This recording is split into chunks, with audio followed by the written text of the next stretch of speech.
ನಮಸ್ಕಾರ, ಎಲ್ರಿಗೂ ನಮಸ್ಕಾರ. ಇವತ್ತು ನನ್ನ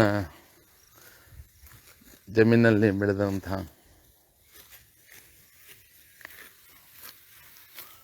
ಸೋನಾ ಮಸೂರಿ ಭತ್ತದ ರಾಶಿ ಏನಾಗ್ತದೆ ಸರ್. ಭಾಳಷ್ಟು ಜನರಿಗೆ ಗೊತ್ತಿದೆ ನಾನು ಆರ್ಗ್ಯಾನಿಕ್ನಲ್ಲೇ ಬೆಳೀತಾ ಇದ್ದೀನಂತ. ಕುಬಾ ಸಾಯಿಲ್ ಕಂಡೀಷನ್ ಪೌಡ್ರನ್ನ ಬಳಸ್ತೀನಿ ಸರ್. ನಾನು ಅವ್ರ ಗ್ರೋತ್ ಪ್ರಮೋಟರ್ ಬಳಸ್ತೀನಿ,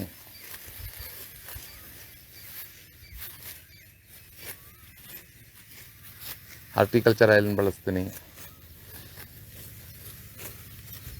ಮೇನ್ ಜೀವಾಮೃತ ಬಳಸ್ತೀನಿ, ಗೋಕುಪಾಮೃತ ಬಳಸ್ತೀನಿ,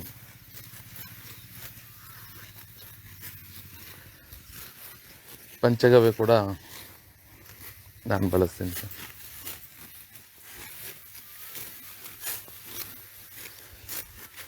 ಕ್ರಿಮಿನಾಶಕವಾಗಿ ನಾನು ಅಗ್ನೇಸ್ತ್ರವನ್ನು ಬಳಸಿದ್ದೀನಿ.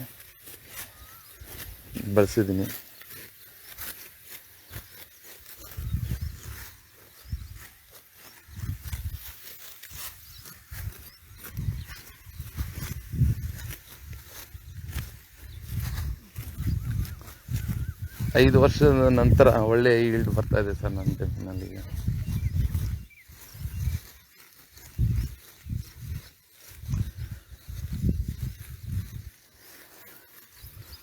ನಾನು ಕುಬಾ ಸರ್ ಅವ್ರಿಗೆ ತುಂಬ ಥ್ಯಾಂಕ್ಸ್ ಹೇಳ್ತೇನೆ.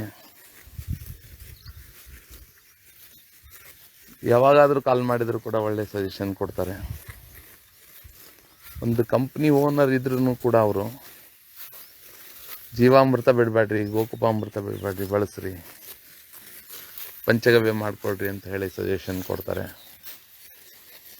ಸಚಿನ್ ಕಪೂರ್ ಸರ್ ಕೂಡ ಹಾಗೇನೆ.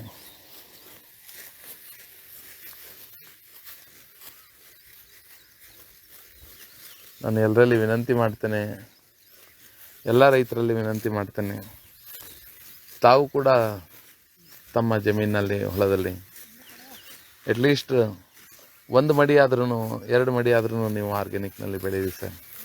ನಿಮ್ಮ ಮನೆ ಊಟಕ್ಕೋಸ್ಕರವಾಗಾದ್ರೂ ಬೆಳ್ಕೊಳ್ಳಿ. ಸಾಕಷ್ಟು ಕೆಮಿಕಲ್ ಯೂಸ್ ಮಾಡೋದ್ರಿಂದ ರೋಗ ರುಜಿನಗಳೆಲ್ಲ ಬರ್ತಾ ಇದೆ. ಸಿಂಥೆಟಿಕ್ ಅಂತ DAP ಯೂರಿಯಾನೇ ಬಳಸಿದ್ರೇ ಬೆಳೀತದೆ ಅಂತ ಹೇಳಿ ಕೆಲವು ಜನರಿಗೆಲ್ಲ, ಇನ್ಕ್ಲೂಡಿಂಗ್ ನನಗೂ ಕೂಡ 5 ವರ್ಷದಿಂದ ಹಾಗೆ ಇತ್ತು. ನನ್ನ ತಲೆಯಲ್ಲಿ ಕೂಡ ಹಾಗೆ ಇತ್ತು. ಯಾವಾಗ ನಮ್ಮ ಬಳಿಚಕ್ರಿ ನಿವಾಸಿ ಅಂತಹ ಶಂಕರ್ ಗೌಡರು ಭೇಟಿ ಆದಮೇಲೆ ನಮ್ಮ ಜಿಲ್ಲೆಯವರವರು ನಾವು ಆವಾಗನಿಂದ ನಾವು ಆರ್ಗ್ಯಾನಿಕ್ ಮಾಡಿ ಸ್ಟಾರ್ಟ್ ಮಾಡಿದ್ವಿ ಸರ್. 5 ವರ್ಷ ಆಯಿತು. ನಮ್ಮ ಜಮೀನಿನಲ್ಲಿ ಯಾವುದೇ ಬೆಳೆ ಬೆಳೀಲಿ ಅದೆಲ್ಲ ವಿಷಮುಕ್ತವಾಗಿರ್ತದೆ ಸರ್, ಪೌಷ್ಟಿಕಯುಕ್ತವಾಗಿರ್ತದೆ. ನಾನು ಮತ್ತೆ ಕುಬಾ ಸರ್ ಅವ್ರನ್ನ